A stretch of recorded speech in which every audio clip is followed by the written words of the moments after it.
6. 아지즈는 브릿지 파티에 참석하지 않았다. 무어 부인과의 만남 이후에 그는 다른 문제들에 정신이 팔려 있었다.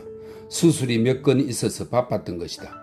그는 천한 신분이나 시인이기를 멈추고 겁먹은 친구들의 귀에 수술에 관한 자세한 이야기를 쏟아붓는 쾌활한 의학도로 돌아왔다. 그는 이따금 자신의 직업에 매료되기도 했지만 신바람이 나는 일은 아니라고 여겼는데 그의 정신이 아니라 손이 과학적이었기 때문이다. 그는 칼을 좋아하고 능숙하게 다루었으며 최신 혈청 주사도 잘 놓았다. 그러나 따분한 습생법과 위생학에 반감을 느껴 환자에게는 장티푸스 예방접종을 한 뒤 자신은 걸러지지도 않은 물을 벌컥벌컥 마셨다. 완고한 캘린더 소령은 그에 대해 이렇게 평가했다. 그런 친구에게서 뭘 기대하겠어? 용기도 없고 배짱도 없고. 그러나 마음속으로는 작년에 만일 자신이 아닌 아지즈가 그레이스 포드 부인의 맹장 수술을 맡았더라면 그 노 부인은 목숨을 건졌을 수도 있으리라는 것을 잘 알고 있었다.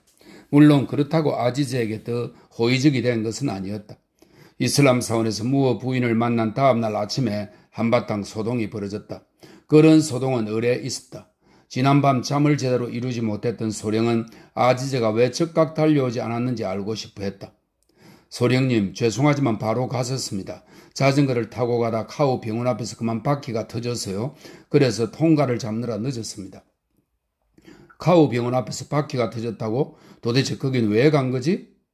무슨 말씀이신지요? 이런 세상에 난 여기 살고. 그러면서 소령은 자가를 찾다. 자넨 거기 우리 집에서 10분 거리도 안 되는 곳에 살고 카오 병원은 저기 자네가 사는 데서 반대쪽으로 한참 떨어진 곳에 있는데 어떻게 도중에 카오 병원을 지났다는 건가? 이제 일 좀 하게. 그는 변명도 듣지 않고 화를 내며 가버렸다. 사실 카오 병원은 하미둘라의 집과 소령의 집을 잇는 일직선상에 있어서 아지즈는 당연히 그곳을 지나야 했기 때문에 확실한 이유를 댈 수 있었는데도 말이다. 소령은 인도의 식자청에 서로 자주 왕래하며 카스트 제도 때문에 어려움은 있지만 왕래를 하며 새로운 사회 구조를 만들어가고 있다는 사실을 전혀 모르고 있었다. 그가 아는 것이라곤 이 나라에 20년 동안 살았지만 아무도 진실을 말해주지 않는다는 사실뿐이었다. 아지즈는 재미싸며 소령의 뒷모습을 바라보았다. 그는 기분이 좋을 때면 영국인들이 희극적으로 보였고 그들에게 오해받는 걸 즐길 수도 있었다. 그러나 그것은 뜻밖의 사건이나 시간의 흐름이 망쳐놓음으로써 생기는 다분히 감정적이고 신경과민적인 즐거움으로 신뢰하는 사람들과 어울릴 때 느끼는 근본적인 유쾌함과는 다른 것이었다. 캘린더 부인에 관한 지규적 표현이 떠올랐다. 마무드 알리에게 말해줘야지. 분명히 웃을 거야. 그는 그렇게 생각하며 일을 시작했다. 그는 유능하고 꼭 필요한 사람이었으며 자신도 그걸 알고 있었다. 어느덧 그는 캘린더 부인에 관한 비유는 까맣게 잊고 전문적인 기술에 몰두해 있었다. 이러한 즐겁고 분주한 나날들 속에서 그는 징세관이 파티를 열기로 했고 나와의 바두르가 모두 참석해야 한다고 말했다는 소식을 어렴풋이 들었다. 동료인 닥터 판나랄은 파티에 갈 생각으로 온통 들떠서 새로 산 자신의 마차를 타고 꼭 함께 가야 한다고 성화했다. 그렇게 가면 서로에게 이득이었다. 아지즈 입장에서는 자전거를 타고 가자니 체면이 서지 않고 따로 마차를 빌리려면 비용이 드니 동료의 마차를 얻어타는 것이 좋았으며 겁 많고 나이 지긋한 닥터 판나랄의 입장에서는 아지즈가 마차를 몰면 따로 마부를 구할 필요가 없어서 좋았다. 물론 그도 마차를 몰 수는 있었지만 솜씨가 신통치 않아서 자동차들과 부딪힐까봐 두렵기도 했거니와 클럽 구내의 지리에도 어두워 엄두가 나지 않았다. 재난을 맞게 될지도 모르지요. 하지만 어쨌거나 그곳에 무사히 도착할 수는 있을 거예요. 돌아오지 못하는 불상사가 생길 수도 있지만 닥터 판나랄이 점잖게 말했다. 그러곤 더욱 논리적으로 덧붙였다. 두 의사가 나란히 함께 도착하면 좋은 인상을 남길 거예요. 그러나 막상 때가 되자 아지즈는 혐오감에 사로잡혀 파티에 가지 않기로 결심했다. 우선 방금 일을 마친 끝이라 그는 독립적이고 건전한 상태였다. 게다가 마침 아내의 기일이기도 했다. 아내는 그가 사랑하게 되자마자 세상을 뜨고 말았다. 사실 그는 처음에는 아내를 사랑하지 않았다. 서약물이 들어있었던 그는 얼굴도 모르는 여자와 부부의 연을 맺는 걸 못마땅하게 여겼고 처음 봤을 때 아내가 마음에 들지도 않았다. 그러니까 첫 아이는 순전히 동물적인 본능에 의해 만들어진 것이었다. 그러나 첫 아이가 태어난 후로 변화가 시작되었다. 그는 자신을 향한 아내의 지극한 사랑과 순종 이상의 것을 의미하는 충실함, 그들 세대는 불가능하다고 하더라도 다음 세대는 가능해질 그 충실한 여자들이 푸르다 뒤에서 나오게 될 때를 대비하여 배움을 얻고자 하는 노력에 설복당한 것이다. 아내는 총명하면서도 전통적인 기품을 지니고 있었다. 아지즈는 점차 친척들이 아내감을 잘못 택했다는 생각을 버리게 되었다. 감각적인 즐거움이야 1년이 못 가는 것이지만 그들 부부에게는 살아갈수록 새록새록 더해지는 무언가가 있었다. 아내는 아들을 낳았고 두 번째 아들을 낳다가 세상을 뜨고 말았다. 아지즈는 그제야 자신이 무엇을 잃었는지를 깨닫게 되었다. 세상의 어떤 여자도 아내의 자리를 채워줄 수는 없었고 다른 여자보다는 친구가 아내에게 더 가까울 듯했다. 아내는 떠났고 이 세상에 아내와 같은 존재는 없었다. 그 유일성이 사랑이 아니고 무엇이랴. 그는 즐거운 시간을 보내기도 하고 때때로 아내를 잊기도 했지만 그렇지 않은 때에는 아내가 세상의 모든 아름다움과 기쁨을 천국으로 보내버린 듯한 기분을 느꼈고 자살을 생각하기도 했다. 죽으면 아내를 만날 수 있을까? 죽은 사람들이 만나는 장소가 있을까? 그는 정통파 신자였지만 그 답을 알지 못했다. 신의 유일성은 의심할 바 없는 사실이고 분명하게 천명되었지만 다른 문제들에 대해서는 그도 보통 기독교인처럼 확신이 없었다. 그의 내세에 대한 믿음은 말 한마디 하는 사이 혹은 심장이 연함 한번 뛰는 사이에 희망으로 약해졌다가 사라지고 다시 나타났기에 어떤 의견을 얼마나 오래 가질 것인지 결정하는 것은 그 자신이라기보다는 피의 혈구들 같았다. 그의 모든 의견들이 그러했다. 머무르는 것도 없었고 사라져서 영영 돌아오지 않는 것도 없었다. 그 끊임없는 순환이 그의 젊음을 유지시켰고 어쩌다 한 번씩 아내를 애도하게 되었기에 그 슬픔은 더욱 절절했다. 닥터 라알에게 파티에 가지 않기로 마음을 바꾼노라고 말했으면 일이 더 간단했을 테지만 그는 마지막 순간까지 자신이 마음을 바꾼 걸 의식하지 못하고 있었다. 사실 그가 마음을 바꾼 것이 아니라 마음이 스스로 바뀐 것이었다. 도저히 억누를 수 없는 혐오감이 차올랐다. 켈린드 부인과 레슬리 부인, 아내에 대한 애도 속에서 그들을 견뎌낼 자신이 없었다. 영국 부인들은 이상한 통찰력이 있어서 그의 슬픔을 꿰뚫어 볼 것이고 그를 고문하는 것을 즐기고 남편 앞에서 그를 비웃을 터였다. 파티에 갈 준비를 마치고 기다리고 있어야 할 시간에 그는 우체국에 서서 아이들에게 전보를 보내고 있었다. 집에 돌아와 보니 하인이 닥터랄이 와서 기다리다가 갔다고 전했다. 그래, 가라고 해. 그의 야비한 천성에 어울리는 일이니까. 아지즈는 죽은 아내나 추모하기로 했다. 그는 서랍을 열어 아내의 사진을 꺼냈다. 사진을 들여다보고 있노라니 눈물이 솟구쳤다. 그는 속으로 생각했다. 나는 너무도 불행해. 그것은 진심이었고 곧 다른 감정이 자기 연민과 섞였다. 그는 아내를 기억하고 싶지만 도무지 기억나지 않았다. 왜 사랑하지 않는 사람들은 기억이 나는 것일까? 그런 사람들은 늘 생생하게 떠오르는 반면 아내의 사진을 들여다볼수록 기억은 더 희미해져 갔다. 아내는 무덤에 묻힌 후로 이런 식으로 그에게서 빠져나갔다. 그는 아내가 자신의 손과 눈으로부터는 벗어났을지라도 마음속에서는 살아있으리라 생각했다. 죽은 이를 사랑하면 그에 대한 비현실성만 더 강해지고 떠올리려고 애쓸수록 죽은 이는 점점 멀어져 간다는 사실을 깨닫지 못했던 것이다. 아내가 세상에 남긴 것이라곤 갈색 판지에 붙은 사진 한 장과 세 아이들 뿐이었다. 그것은 참을 수 없는 일이었다. 그는 다시 나는 너무도 불행해 라고 생각했고 그러자 불행이 덜해졌다. 잠시 그는 동양인들과 모든 인간들을 감싸고 있는 죽음을 호흡하다가 헐떡대면서 물러섰다. 그는 아직 젊기 때문이었다. 난 결코 이겨낼 수 없을 거야. 직업에서도 실패하고 내 아들들도 바르게 자라지 못할 거야. 그는 혼자 중얼거렸다. 그것은 너무도 분명했기에 그 생각에서 벗어나기 위해 병원에서 작성한 수술 기록을 읽었다. 어쩌면 부자가 이런 수술을 원해서 큰 돈을 벌게 될지도 모른다. 그 기록은 그 자체로도 그 행미를 끌기에 충분했고 그는 사진을 도로 서랍에 넣은 다음 자물쇠를 채웠다. 추모의 시간은 지나갔으며 이제 그는 아내 생각을 더 이상 하지 않았다. 차를 마신 뒤 기분이 나아진 아지즈는 하미둘라를 만나러 갔다. 하미둘라는 파티에 가고 없었지만 집에 있는 친구의 조랑말과 승마 바지와 폴로 스틱을 빌렸다. 그는 광장으로 갔다. 언저리에서 청년 몇 명이 훈련을 하고 있을 뿐 광장은 텅 비어 있었다. 무엇을 위한 훈련인가? 그들이 대답하기에는 어려울 수도 있겠지만 그의 질문은 공중으로 흩어져 버렸다. 훌쭉한 안장다리의 그 청년들은 설명입니다. 원주민들은 책임이 볼품없었다. 그 청년들은 실제로 결연하다기보다는 그렇게 보이겠다는 결의에 찬 표정으로 원을 그리며 달리고 있었다.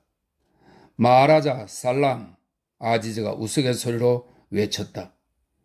이 마하라자는 인도의 토국 왕이고 살람은 이슬람 교도의 인사입니다. 마하라자 살람, 아지즈가 우스개로 외쳤다. 청년들은 달리기를 멈추고 소리내 웃었다. 그는 청년들에게 너무 무리하지 말라고 충고했다. 그들은 그러겠다고 약속하고 계속 달렸다. 아지즈는 광장 한가운데로 달려 들어가서 폴로 공을 치기 시작했다. 그는 폴로를 할 줄 몰랐지만 조랑말은 할 줄 알았기에 그는 모든 실험을 잊고 폴로 배우기에 열중했다. 그는 골치 아픈 세상에서 완전히 벗어나 이마에 닿는 저녁바람과 주위를 빙 둘러싼 눈을 만족시키는 나무들을 즐기며 광장의 갈색 경기장을 질주했다. 그가 친 공이 멀리서 혼자 연습하고 있던 영국인 중위에게 날아가자 그가 아지즈를 향해 공을 쳐주며 외쳤다. 다시 이쪽으로 보내주세요. 좋습니다.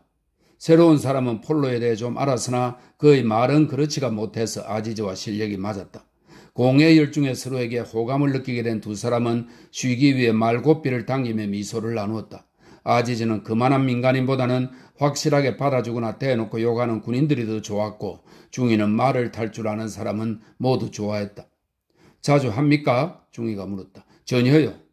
한 번 더 합시다. 중위는 공을 치다가 말이 껑충 뛰어오르는 바람에 말에서 떨어지고 말았다. 이런, 그는 말에 펄쩍 올라타며 외쳤다. 말에서 떨어진 적이 있어요? 많지요. 그럴 리가요? 고삐를 당기는 그들의 눈에서 우정의 불꽃이 타올랐다. 그러나 운동이란 것은 일시적인 불꽃만을 일으킬 수 있기에 몸의 열기가 식으면서 우정도 식었다. 국적이 다시 고개를 들었고 그것이 도끼를 뿜기 전에 그들은 인사를 나누고 돌아섰다. 저들이 모두 저 사람만 같다면 둘은 각자 그렇게 생각했다. 해질녘이었다. 아지즈와 같은 신앙을 지닌 사람들 몇 명이 광장에 와서 메카 쪽을 향해 기도를 올리고 있었다. 브라만 황소 한 마리가 그들을 향해 걸어가고 있었다. 아지즈는 기도할 마음은 없었지만 저 꼴볼견의 우상숭배적인 동물이 기도를 방해할 이유는 없다고 생각했다. 그는 폴로 스틱으로 황소를 툭 쳤다. 그때 도로에서 그를 부르는 소리가 들렸다. 징세관이 연 파티에서 괴로움에 차 돌아오던 닥터 판나랄이었다. 아지즈 선생 어디 가셨소? 당신 집에서 10분이나 기다리다 갔어요. 정말 죄송해요. 우체국에 갈 일이 생겨서요. 같은 계급이었다면 마음이 바뀌어서 그랬구나 하고 이해하고 받아들였을 것이며 사실 이런 다반사라 나무랄 거리도 못 되었다. 그러나 천황계급 출신의 닥터랄은 상대가 혹시 고의로 모욕을 준 것은 아닌가 하는 의구심을 버릴 수가 없었고 아지즈가 브라만 황소를 때리는 걸 보고 더욱 화가 치밀었다. 우체국? 왜 하인을 안 보내고요? 그가 물었다. 하인이 워낙 적었어요. 당신이 하인에게서 들은 얘기예요. 당신 하인을 만났어요. 랄 선생님 생각해 보세요. 선생님이 오신다는 걸 알면서 어떻게 하인을 보낼 수 있겠어요? 선생님이 오셔서 우리가 파티에 가고 나면 집이 텅 빌 텐데 하인이 돌아오기 전에 도둑이라도 들어서 집 안의 물건을 모두 훔쳐가면 어쩌라고요? 선생님이라면 그렇게 하시겠어요? 요리사는 귀머거리라 믿을 수가 없고 어린 하인은 그야말로 어린애지요. 그래서 저는 절대로 하산과 동시에 집을 비우는 일이 없답니다. 그것이 저희 확고한 원칙이죠. 그는 닥터랄의 체면을 세워주기 위해 이상 그런 설명을 늘어놓은 것이다. 따라서 애초에 진실도 아니었고 상대편에서도 꼬치꼬치 따질 문제가 아니었다. 하지만 상대는 예의를 지켜 모르는 척 넘어가주는 쉬운 일도 하지 못했다. 그렇다고 해도 어디 간다는 메모는 남길 수 있었잖아요. 닥터랄은 그런 식으로 계속 따졌다. 아지즈는 본데 없는 태도가 싫어 조랑말을 펄쩍 뛰어오르게 했다. 저만치 떨어져요. 내 말도 같이 날뛰면 안 되니까. 닥터라는 그러면서 우는 소리로 진짜 속이 상했던 이유를 밝혔다. 오늘 오후에 얼마나 난폭하게 굴었는지 몰라요. 클럽 정원에 있는 귀한 꽃들을 짓밟는 바람에 네 사람이 달라붙어서 끌어내야 했죠. 영국 부인들과 신사들이 모두 쳐다봤고 징세관께서도 눈여겨보셨어요. 아지즈 선생, 더 이상 귀중한 시간을 빼앗지 않겠어요? 다망하시고 전보도 많이 쳐야 할 몸이시니 이런 문제에 관심이나 있겠어요? 나야 불러주는 데가 있으면 당연히 가서 예의를 차리는 것이 도리라고 생각하는 한심한 늙은이에 지나지 않으니까. 하지만 선생이 참석하지 않은 것에 대해 이런저런 말들이 있었어요. 멋대로들 떠들라지요. 젊다는 게 좋긴 좋군. 멋대로 떠들라. 아주 좋아. 그런데 누구한테 하는 말이죠? 가고 안 가는 건 제 마음이죠. 하지만 가겠다고 약속해놓고 전본이 뭐냐 하는 거짓말을 꾸며대었잖아요. 가자, 데플. 닥터랄이 떠나자 아디즈는 그를 평생 원수로 삼고 싶은 거센 욕구를 느꼈다. 그것은 닥터랄이 마차 옆으로 질주하면 되는 간단한 일이었다. 그는 그렇게 했다. 닥터랄의 말 데플이 놀라서 날뛰기 시작했다. 아지즈는 요란한 소리를 내며 광장으로 되돌아왔다. 영국인 중위와 게임을 즐겼던 덕이 양양함이 잠시 남아있는 탓에 땀이 비오듯 쏟아질 때까지 폴로 스틱을 휘두르며 달린 후 하미둘라의 마구간에 조랑말을 되돌려 줄 때까지 그는 자신이 이 세상 누구와도 동등하다고 느꼈다. 그러나 일단 땅에 내리서자 두려움이 엄습했다. 그 일로 권력자들에게 나쁜 인상을 준 것은 아닐까? 파티에 참석하지 않아서 징수관의 심기를 상하게 한 것은 아닐까? 닥터 판나라알은 중요한 인물이 아니었지만 그래도 그와 싸운 것이 현명한 일이었을까? 그의 마음은 인간적인 빛깔에서 정치적인 빛깔로 바뀌었다. 이제 그는 불길한 기분에 젖어 내가 사람들과 잘 지낼 수 있을까가 아니라 그들이 나보다 더 강할까를 고민하고 있었다. 집에 돌아와 보니 정부 우표가 붙은 편지가 한 통 와 있었다. 그것은 만지기만 하면 폭발하여 그의 보잘것없는 목조주택을 산산조각 낼 강렬한 폭발물처럼 탁자 위에 놓여 있었다. 그는 파티에 참석하지 않았기 때문에 면직될 수도 있었다. 편지를 열어보니 예상과는 완전히 달랐다. 그것은 모레 차를 마시러 와달라는 공립대학 학장 필딩씨의 초대장이었다. 그의 기분이 맹렬히 되살아났다. 그는 고통 속에서도 억압될 줄 모르는 영혼의 소유자로 겉으로는 변덕스러워 보여도 한결같은 삶을 살아가고 있었기에 그런 일이 없었어도 저절로 기분이 살아났을 것이다. 그러나 이 초대는 그에게 특별한 기쁨을 주었는데 필딩이 한 달 전에도 차를 마시러 오라고 초대한 적이 있었지만 그만 깜빡 잊고 답장도 안 해주고 가지도 않았기 때문이다. 그런데 힐란도 하다못해 그 일에 대한 암시도 없이 다시 초대를 해준 것이다. 그것이야말로 진정한 예의이며 친절한 마음을 보여주는 정중한 행동이었다. 아지즈는 서둘러 펜을 집어들고 정성어린 답장을 쓴 다음 하미둘라의 집으로 소식을 들으러 갔다. 그는 학장을 직접 만나본 적이 없었고 자신의 삶의 심각한 공백 하나가 채워질 것이라고 믿었던 것이다. 그는 저 훌륭한 이의 모든 것을 그의 봉급이며 이력이며 그가 좋아하는 것들이며 그를 기쁘게 해줄 수 있는 방법들을 알고 싶었다. 하지만 하미둘라는 아직 출타 중이었고 마하무드 알리가 그곳에 있었지만 파티에 대한 한심하고 야비한 농담들만 늘어놓았다. 7.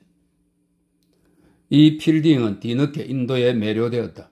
그는 40이 넘은 나이에 폼페이의 빅토리아 역이라는 뜻밖의 관문에 들어섰으며 유럽인 금표원에게 뇌물을 주고 처음 타보는 열대지방 열차의 객실에 짐을 실었다. 그 여행은 그에게 뜻깊은 추억으로 남아있었다. 필딩은 자신처럼 동양에 처음 오는 청년과 인도에 오래 산 같은 또래의 남자와 한 객실에 탔는데 너무도 많은 도시와 사람들을 보아왔기에 그 어느 쪽과도 괴리감을 느끼지 않을 수 없었다. 새로운 인상들이 밀려들었지만 그것들은 과거의 제약을 받았으므로 일반적인 인상이라고 할 수가 없었다. 그가 저지르는 실수들도 마찬가지였다. 예를 들어 인도인을 이탈리아인처럼 대하는 것은 치명적인 실수는 아니더라도 일반적인 실수라고도 할 수 없었다. 그런데도 필딩은 걸핏하면 이곳 인도반도를 지중해라는 유수 깊은 바다로 뻗어나간 이곳보다 작으면서도 저 정교하게 생긴 반도에 비유하곤 했다. 그는 교육교에 몸담아왔지만 다양한 경력의 소유자였고 타락의 길로 들어서다가 뉘우친 적도 있었다. 이제 그는 교육에 대한 믿음을 지닌 완고하고 무던하고 이지적인 중년의 막 중년에 접어든 사내가 되어 있었다. 그는 자신이 어떤 학생들을 가르치든 사립학교 학생들이든 정신지체자든 경찰이든 개의치 않았으며 인도인들이라고 해서 마다할 이유도 없었다. 친구들의 입김으로 찬드라푸르의 작은 대학의 학장으로 임명된 그는 그 자리가 마음에 들었고 자신이 성공적으로 잘해 나가고 있다고 생각했다. 하지만 제자들과는 성공적이었으나 기차에서 이미 느꼈던 동포들과의 괴리감은 괴로울 정도로 커져갔다. 그는 처음에는 무엇이 잘못된 것인지 알지 못했다. 그는 비애국적인 사람도 아니었고 영국에 살 때는 같은 영국인들과 늘 사이가 좋았으며 절친한 친구들도 모두 영국인이었다. 그런데 이곳에서는 왜 그렇지가 못한 것일까? 그는 팔다리가 길고 덩치가 크며 털보에다 파란 눈을 갖고 있어서 대화를 시작하기 전에는 사람들에게 신뢰감을 주었다. 그러나 그의 태도에는 동포들을 당황하게 만드는 그의 직업이 자연스럽게 일으키는 불신을, 인도에도 고급 두뇌라는 악이 필요한 것은 사실이지만 그것을 양성하는 역할을 맡은 사람은 고운 설명을 받을 수 없었다라는 설명이 있습니다. 그의 직업이 자연스럽게 일으키는 불신을 누그러뜨리지 못하는 무언가가 있었다. 영국인들 사이에서는 필딩이 파괴적인 세력이라는 느낌이 점점 커져갔다. 그도 그럴 것이 폐쇄적인 사회에서 개인적인 의견을 갖는 것은 위험한 일인데 그는 가장 효과적인 방식인 대화를 통해 의견을 나누는 것을 좋아했기 때문이다. 그는 선교사도 학생도 아니지만 사적인 대화를 주고받는 것을 최고의 즐거움으로 여겼다. 그에게 세상은 서로에게 닿으려고 애쓰는 인간들의 천체로 교양과 지성을 갖춘 선의를 통해 그러한 인간의 목적을 가장 잘 이룰 수 있다고 믿었다. 그것은 찬드라 프루에는 맞지 않는 신념이었지만 필딩은 그 신념을 버리기에는 이곳에 너무 늦은 나이에 온 것이었다. 그는 인종차별적 의식이 없었는데 그건 동포들보다 잘나서가 아니라 무리 근성이 판치지 않는 환경에서 나이를 먹었기 때문이다. 그는 클럽에서 소위 백인종의 피부색도 사실은 분홍빛 회색이 아니냐고 무대에서 배우들이 하는 방백 비슷하게 말한 적이 있었는데 그 발언으로 엄청난 타격을 입게 되었다. 그는 애국과 신이여 여왕을 구하소서가 신과는 관계가 없듯이 백인종도 색깔과는 관계가 없으며 그것을 글자 그대로 해석하는 것은 도리에 어긋난 짓임을 깨닫지 못한 그들에게 우스개 삼아 그런 말을 한 것이었다. 하지만 그 말을 들은 한 분홍빛 회색 피부의 남자는 은근히 붕괴했고 왠지 불안감을 느껴 무리에게 소문을 퍼뜨렸다. 그래도 남자들은 그의 착한 마음씨와 튼튼한 몸을 봐서 너그럽게 이해해 주었지만 그 아내들은 그가 신사가 못된다고 여겼다. 그들은 그를 싫어했다. 필딩은 여자들에 대한 정중한 배려가 없었는데 여권이 신장된 영국에서라면 아무 문제가 없었겠지만 남자라면 활달하고 도움이 되어야 한다고 여겨지는 이곳에서는 험이 되었다. 필딩은 개나 말에 관해 조언해주거나 식사에 초대하거나 한낮에 방문하거나 크리스마스에 아이들을 위해 트리를 장식하는 일 따위를 하는 법이 없었으며 클럽에도 테니스나 당구를 치러 들를 뿐이었다. 그는 인도인들과 영국인들을 함께 사귀는 것은 가능하지만 영국 여자들과 사귀려면 인도인들을 떨어뜨려야 한다는 것을 깨달았던 것이다. 영국 여자들과 인도인들은 화합이 불가능했다. 그것에 대해 어느 한쪽을 비난하는 것도 그들이 서로를 비방하는 것을 비난하는 것도 부질없는 짓이었다. 그것은 어쩔 수 없는 현실이었고 둘 중 하나를 선택해야 했다. 영국 여자들의 수가 증가하면서 점점 더 고국에서의 삶의 방식에 가까워지게 된 대부분의 영국 남자들은 인도인들보다는 영국 여자들 편이었다. 그러나 필딩은 인도인들과 어울리는 것이 더 편하고 즐거웠으며 그 결과 영국 여자는 공적인 업무가 아니면 대학에 발을 들이지 않게 되었다. 필딩이 무어 부인과 캐스티드 양을 초대한 것도 그들이 새로운 이들이므로 비록 피상적인 시각으로나마 모든 것을 공정하게 볼 것이고 인도인 손님들에게 특이한 목소리로 말하지도 않을 것이기 때문이었다. 대학 건물 자체는 공공사업청에서 급조했지만 구 내에 오래된 정원과 별채가 있어서 필딩은 1년 가까이 그곳에서 살고 있었다. 그가 목욕하고 옷을 입고 있을 때 닥터 아지즈가 도착했다고 하인이 알렸다. 그는 침실에서 큰 소리로 외쳤다. 편안히 계십시오. 그 말은 그의 행동들이 대부분 그러하듯 미리 생각해 놓은 것이 아니라 무심코 입에서 나온 것이었다. 그것은 아지즈에게 매우 분명한 의미를 지녔다. 그래도 되겠습니까, 필딩 씨? 정말 친절하시군요. 저는 격식에 얽매이지 않는 걸 무척이나 좋아합니다. 아지즈가 외쳤다. 그는 신바람이 나서 거실을 둘러보았다. 좀 사치스럽긴 했지만 정돈되어 있지는 않았고 가련한 인도인들을 주눅들게 만들 만한 것도 없었다. 정원으로 통하는 나무로 만들어진 높다란 아치문 3개가 나 있는 매우 아름다운 방이기도 했다. 사실 오래전부터 필딩 씨를 만나 뵙고 싶었습니다. 당신의 따뜻한 마음씨에 대해서는 나와브 바하두르께 익히 들었습니다. 하지만 찬드라 프로 같은 누추한 곳에서 마땅히 만날 때가 있어야지요. 아지즈는 문 가까이 다가가서 말을 이었다. 사실 제가 여기 처음 왔을 때는 필딩 씨께서 병이라도 나셔서 그렇게라도 만나게 되길 바랐답니다. 두 사람은 웃음을 터뜨렸고 용기를 얻은 아지즈는 적극적으로 떠들어댔다. 저 혼자 이렇게 말하곤 했었지요.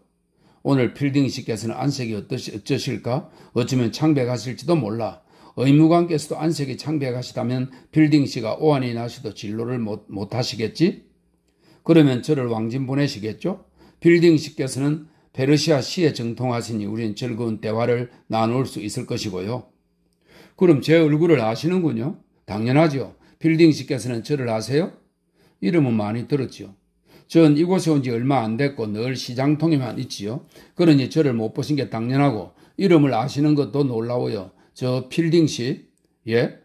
나오시기 전에 제가 어떻게 생겼는지 맞춰보시죠. 그냥 재미로 말입니다.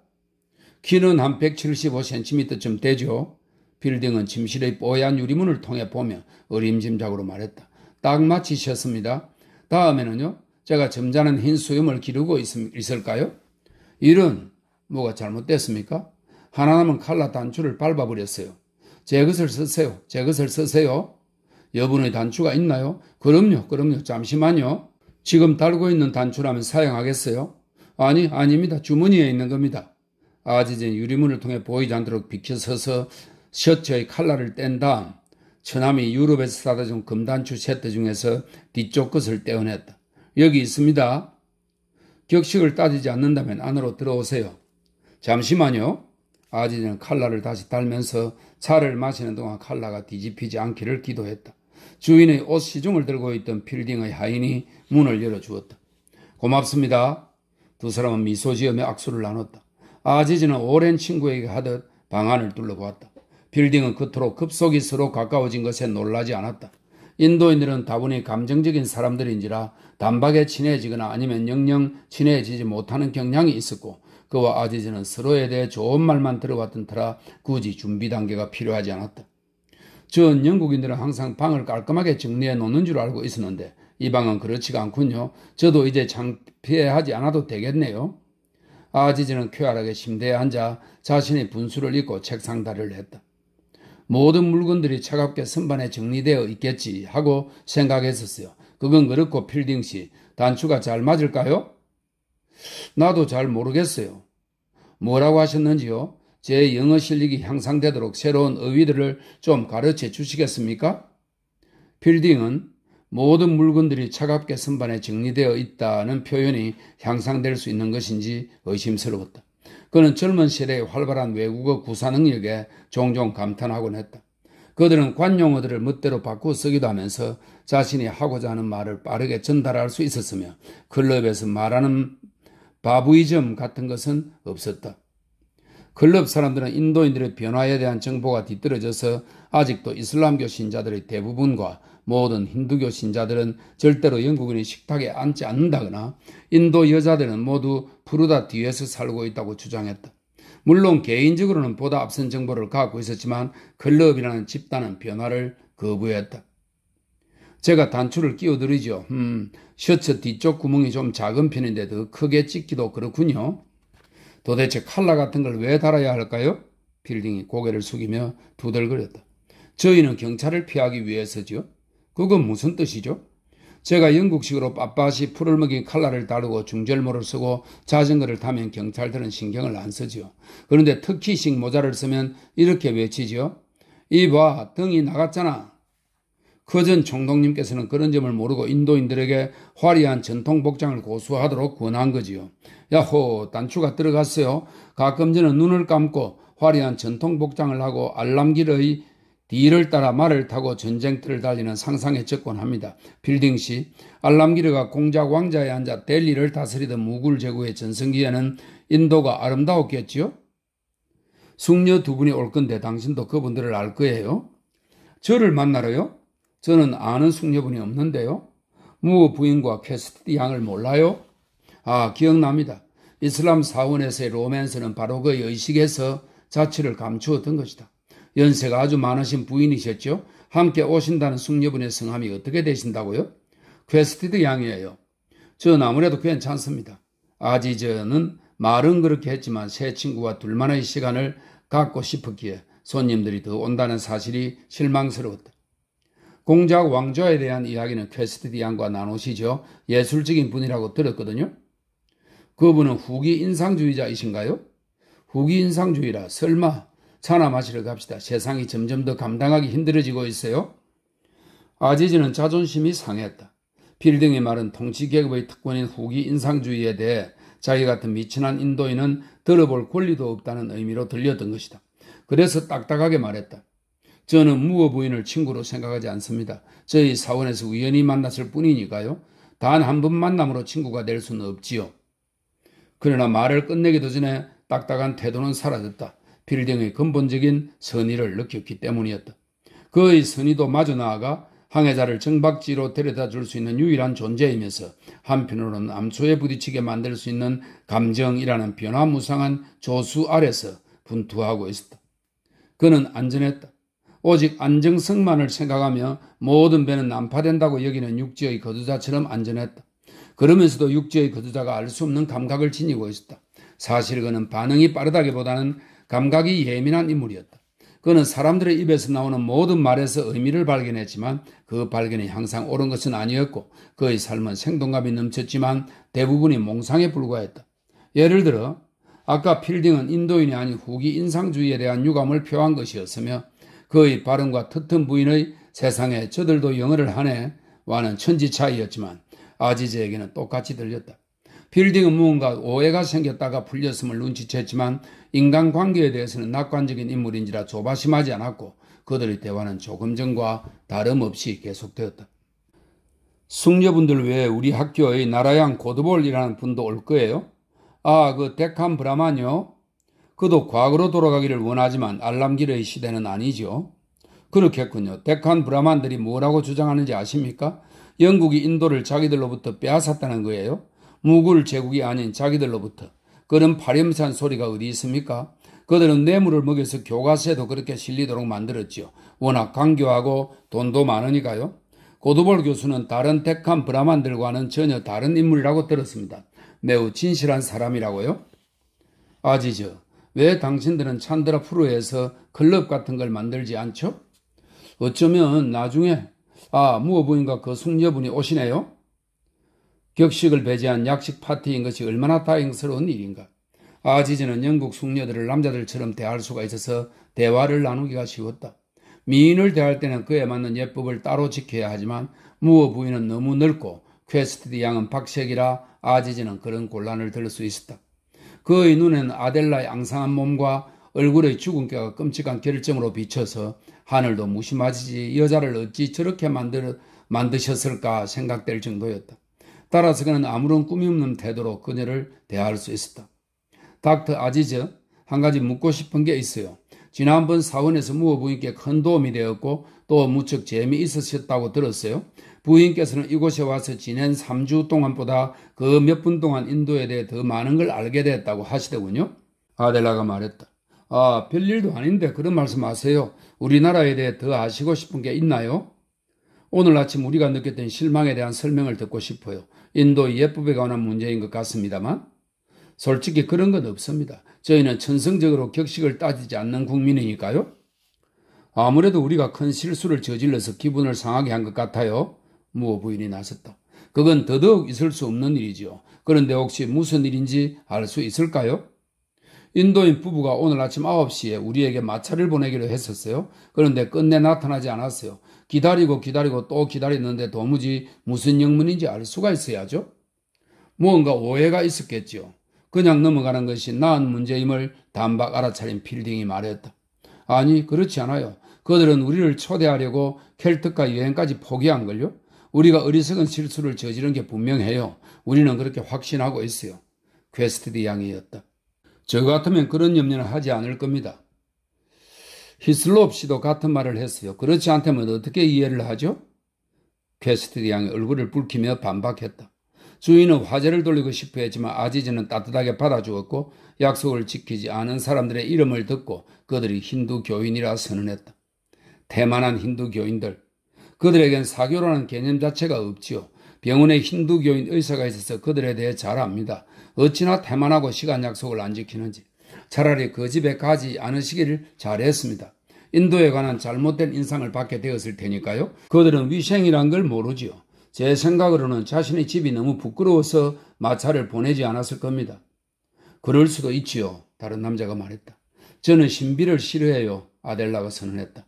우리 영국인들이 그렇지요? 제가 신비를 싫어하는 건 영국인이어서가 아니라 개인적인 성향 때문이에요. 아델라가 바로잡았다. 난 신비는 좋아하지만 혼돈은 싫어요. 무어 부인이었다. 신비가 곧 혼돈이죠. 그렇게 생각하세요, 필딩씨? 신비는 혼돈의 거창한 표현일 뿐이죠. 어떤 쪽이든 들쑤셔서 좋을 건 없지요. 아지즈와 저는 인도가 혼돈이라는 것을 잘 알고 있지요. 인도가 정말이지 놀라운 발상이군요. 제 집에 와보시면 혼돈이 싹 가실 겁니다. 무어 부인과 여러분 모델을 초대합니다. 부디 와주세요. 아지즈가 능력 밖의 초대를 했다. 노 부인은 초대에 응했다. 그녀는 젊은 의사를 아주 좋은 사람으로 여기고 있었거니와 권태와 흥분이 반반씩 섞인 기분이 새로운 길이라면 어디든 가게 했기 때문이다.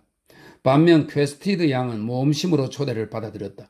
그녀는 아지즈가 마음에 들었을 뿐더러 그와 더 친해지면 그가 자신의 나라를 열어 보여줄 것이라 믿었다. 아지즈의 초대에 만족한 그녀는 그에게 주소를 물었다.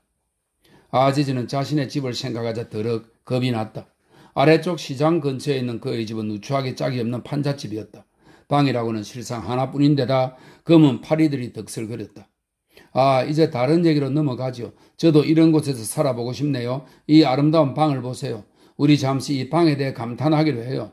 저 아치 아랫부분의 곡선을 좀 보세요. 얼마나 섬세합니까? 훌륭한 건축물이죠. 무어 부인께서는 인도에 계신 겁니다. 농담으로 드리는 말씀이 아닙니다.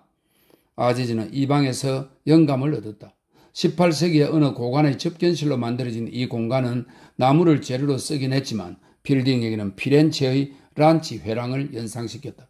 지금은 유럽식으로 개조된 작은 방들이 양쪽에 붙어 있지만 중앙홀은 종이를 바르거나 유리를 끼우지 않아서 정원의 공기가 거침없이 쏟아져 들어왔다. 그래서 그 개방된 공간에 앉아 있으면 마름 재배를 위해 저수지를 임대해서 쓰는 사내와 새들에게 고함을 질러대는 정원사들을 훤히 볼 수 있었다. 필딩은 망고 나무들까지 임대한 터라 정원에 들어와서는 안 되는 사람이 누구인지 알 수가 없었기 때문에 도둑이 들지 않도록 하인들이 밤낮으로 계단에 앉아 지켜야 했다. 확실히 아름다운 곳이었고 아지즈였다면 이 서양의 시기에 병의 모든 군면의 그림들이라도 그렇겠지만 필딩은 이곳의 아름다움을 훼손시키지 않고 있었다.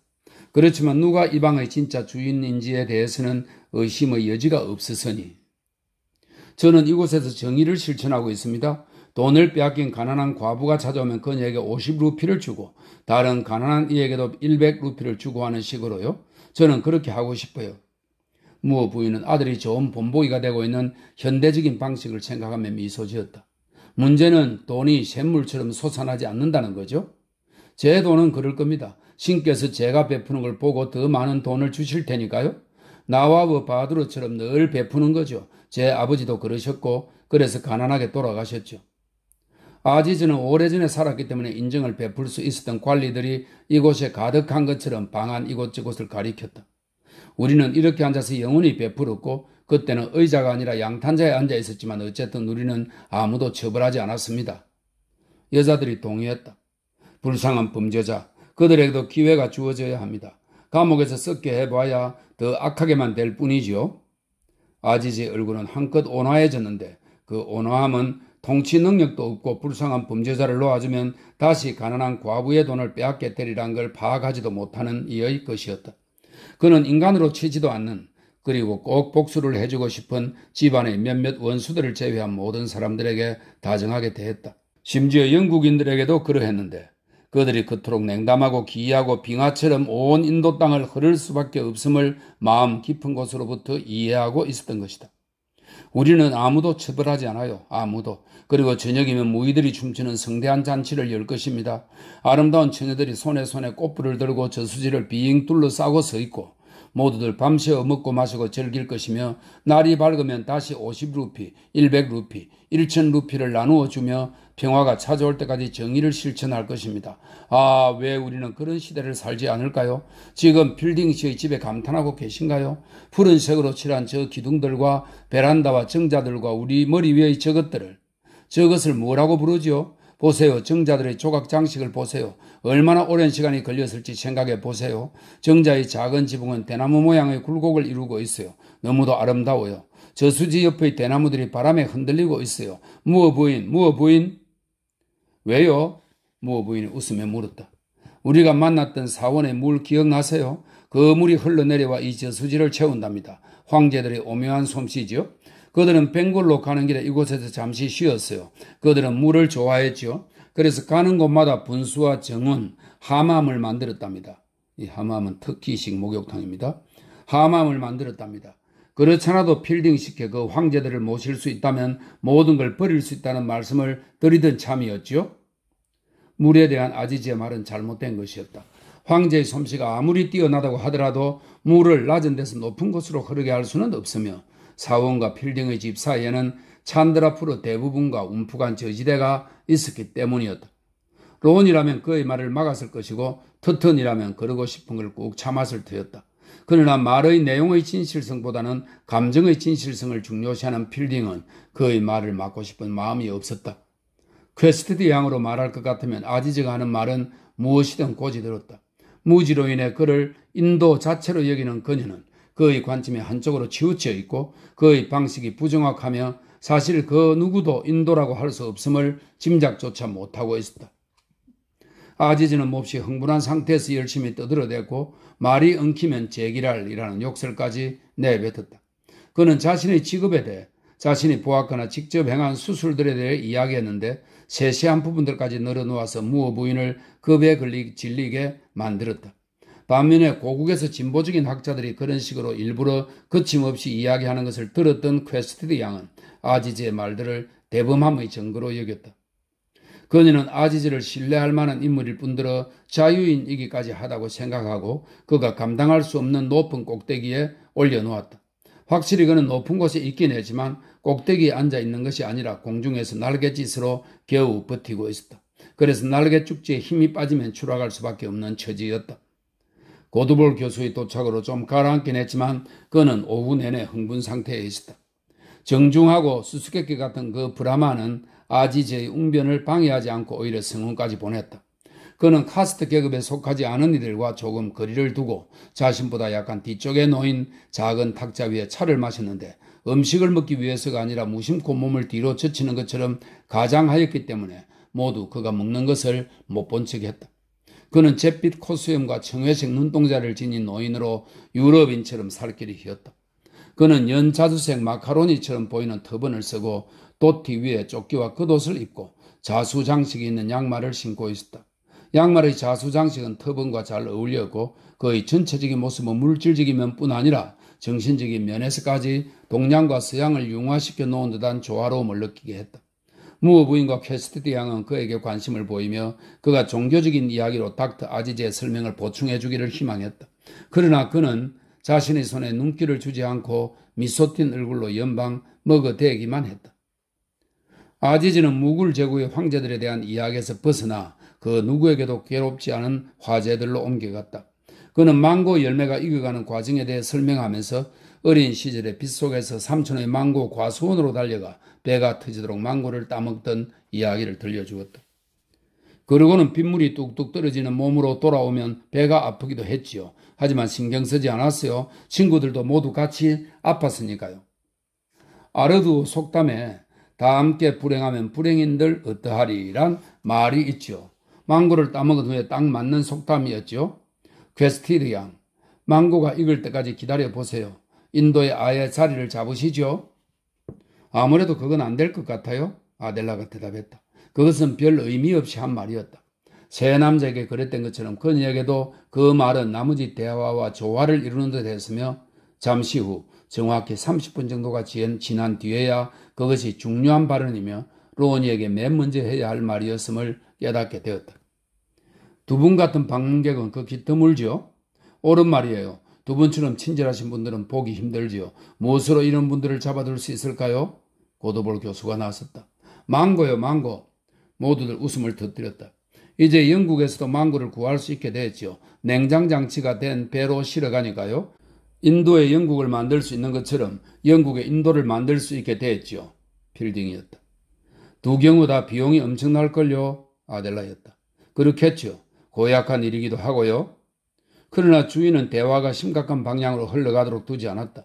그는 무슨 이유인지 당황스러운 얼굴을 하고 있는 무어 부인을 향해 무엇을 하고 싶은지 물었다. 그녀는 대학을 둘러보고 싶다고 대답했다. 모두 즉시 자리에서 일어섰지만 고도볼 교수만은 그대로 앉아 바나나를 마저 먹고 있었다. 아델라는 그냥 있어요. 공공건물들을 싫어하니까. 예, 그러죠. 퀘스트 양은 그러면서 도로 앉았다. 아지즈는 망설였다. 그의 청중이 둘로 쪼개지고 있었다. 보다 친근한 반쪽은 자리를 뜨고 보다 열심인 반쪽은 남는다고 했다. 그는 이 만남이 격식을 차리지 않는 자리임을 상기하고 남는 쪽을 택했다. 이야기가 계속 이어졌다. 덜 익은 망고로 만든 풀을, 이 풀은 삶은 과일을 으깨 우유나 크림을 섞은 요리입니다. 풀을 손님에게 대접해도 될까? 의사로서 말한다면 안 되지요. 그러나 늙은 교수가 말했다. 제가 건강에 해롭지 않은 스위트를 좀 보내드리겠습니다. 스위트는 인도의 달콤한 과자입니다. 보내드리겠습니다. 그것이 저에겐 기쁨이지요. 퀘스티드 양, 고드볼 교수님 댁 스위트는 맛이 좋답니다. 진짜 인도의 맛이 느껴지게 될 거예요. 저는 처지가 이렇다 보니 아무것도 해드릴 수가 없네요. 아지도 스위트를 보내고 싶었지만 그것을 요리할 아내가 없는지라 슬픈 목소리로 말했다. 왜 그런 말씀을 하세요? 집에 초대까지 해주시고선.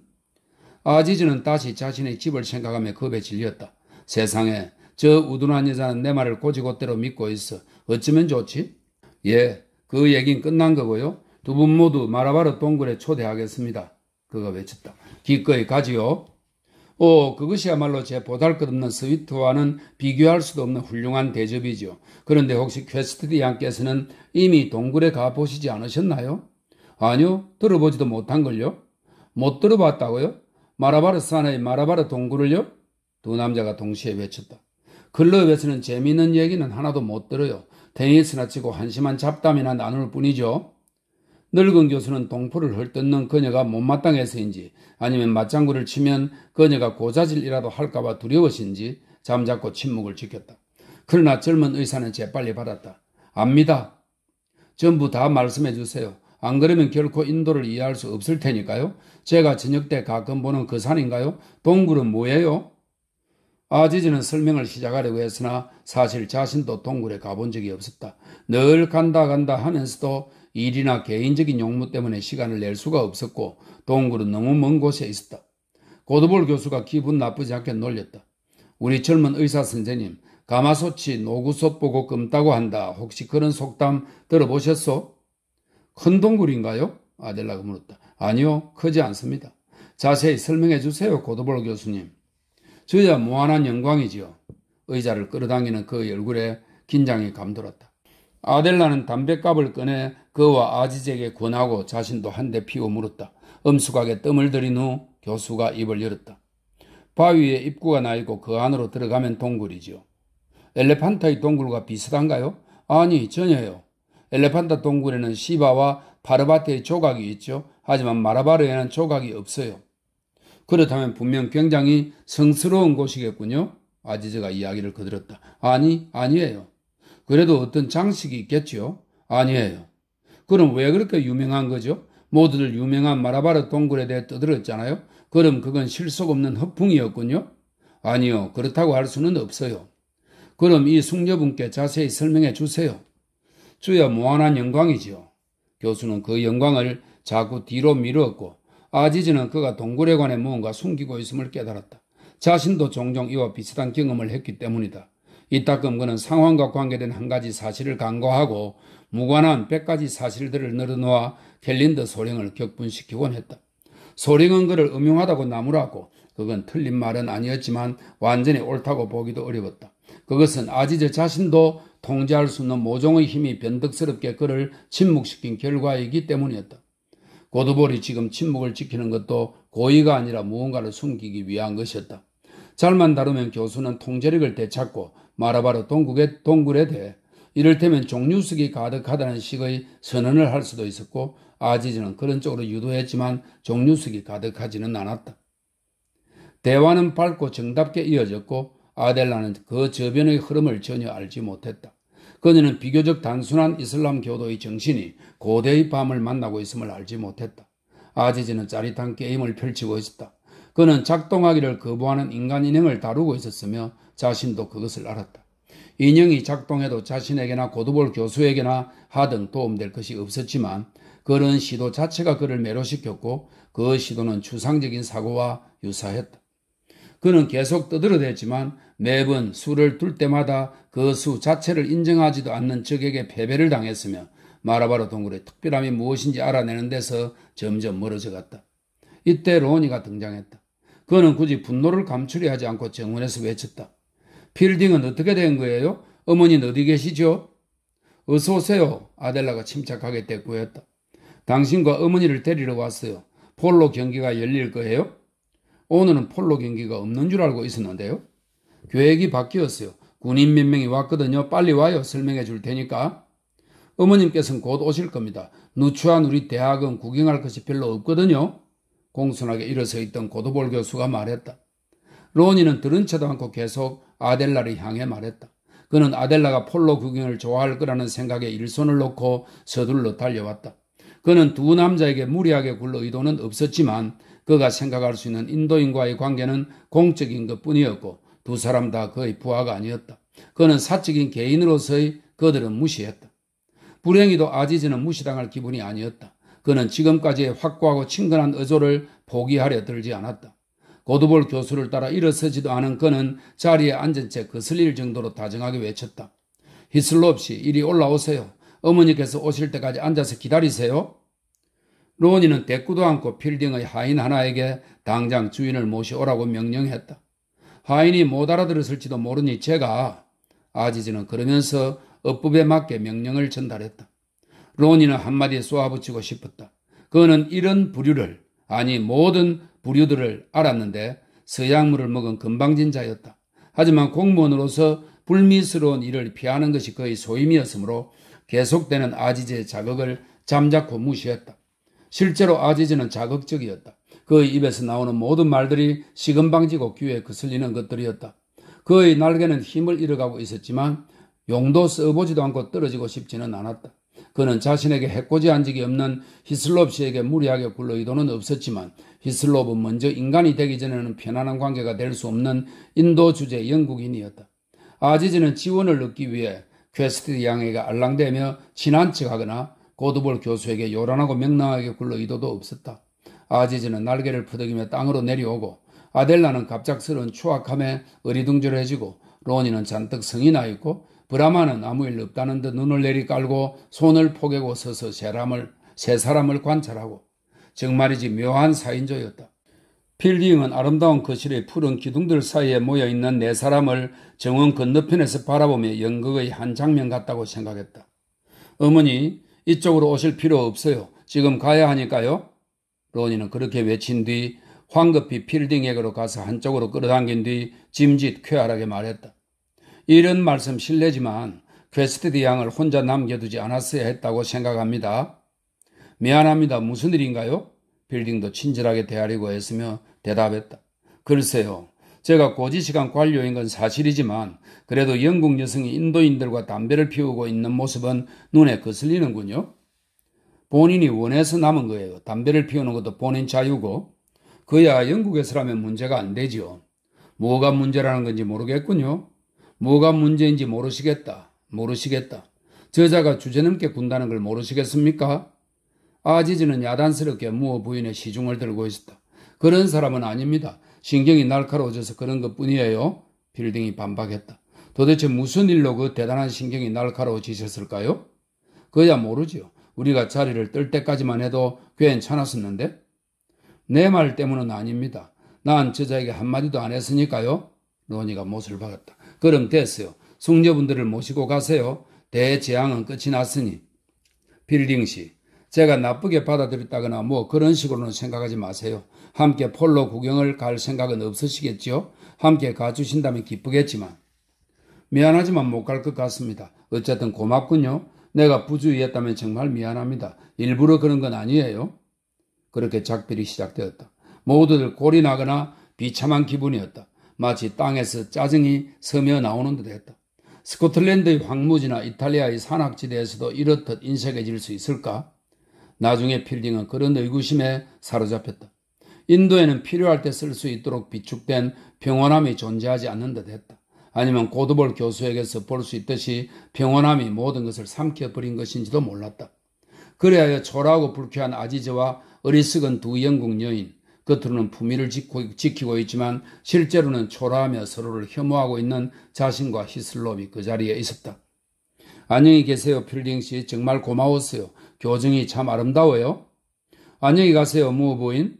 안녕히 계세요 필딩씨. 즐거운 오후였어요? 안녕히 가세요 퀘스티드 양. 안녕히 계세요 닥터 아지즈. 안녕히 가십시오 부인. 안녕히 계세요 닥터 아지즈. 안녕히 가세요 퀘스티드 양. 아지즈는 자신이 편안한 기분임을 보이려고 그녀의 손을 잡고 힘차게 흔들었다. 동굴에 대해서는 절대로 잊지 않으시겠지요? 곧 전부 구경을 시켜드리겠습니다. 고마워요. 그는 악마의 부추김으로 마지막 노력을 한답시고 이렇게 덧붙였다. 그렇게 빨리 인도를 떠나신다니 유감천만입니다. 제발 다시 생각하셔서 머무는 쪽으로 결정해 주십시오. 안녕히 계세요 고도볼 교수님. 노래하시는 걸 못 들어서 유감이네요. 아델러가 갑자기 동요하면서 인사를 계속했다. 지금이라도 불러드리지요. 교수는 그렇게 대답하고 노래를 불렀다. 가는 음성이 높아지면서 소리가 흘러나왔다. 때때로 리듬이 느껴지기도 했고 때로는 서양의 멜로디 같은 착각이 들기도 했다. 그러나 번번이 실마리를 잡는 데 실패한 귀는 이내 오리무중에 빠져 거칠지도 불쾌하지도 않고 이해할 수도 없는 소리의 미로를 헤매게 되었다. 그것은 미지에 있는 새의 노래소리였다. 하인들만이 그 노래를 이해했다. 하인들은 서로 속닥거리기 시작했다. 저수지에서 마름을 따던 사내가 기쁨에 입이 벌어져서 진홍색 혀를 드러내고 벌거벗은 채 물에서 나왔다. 몇 분 동안 이어지던 노래가 시작할 때처럼 갑자기 뚝 그쳤다. 소절 중간에 버금 딸림 음에서 멈춘 것 같았다. 잘 들었습니다. 무슨 노래죠? 필딩이 물었다. 자세히 설명해 드리죠. 종교적인 노래입니다. 제가 젖자는 처녀가 돼서 노래한 것이죠. 저는 크리슈나께 이렇게 말합니다. 오소서, 오직 저에게만 오소서. 크리슈나 씨는 그 층을 거부하지요. 저는 겸허해져서 다시 말합니다. 저에게만 오시지 마소서. 일베 크리슈나로 분신하시어 제 100명의 친구들에게 한 분씩 가소서. 오 우주의 주인이시여 그리고 한 분은 저에게로 오소서. 신은 그 층도 거부합니다. 이것이 몇 차례 되풀이 되죠. 이 노래는 지금 같은 저녁 시간에 어울리도록 라가 형식으로 작곡되었죠. 하지만 다른 노래에서는 신이 오시겠지요. 무어 부인이 부드럽게 말했다. 오 아닙니다. 그는 거부하지요. 제가 오소서 오소서 오소서 오소서 오소서 하고 말해도 신은 오지를 않지요. 부인의 질문을 제대로 이해하지 못한 듯 고도볼 교수가 같은 말을 되풀이했다. 로니의 발자국 소리가 희미해졌고 완전한 정적이 찾아왔다. 저수지에는 잔물길조차 일지 않았고 잎사귀들도 흔들리지 않았다.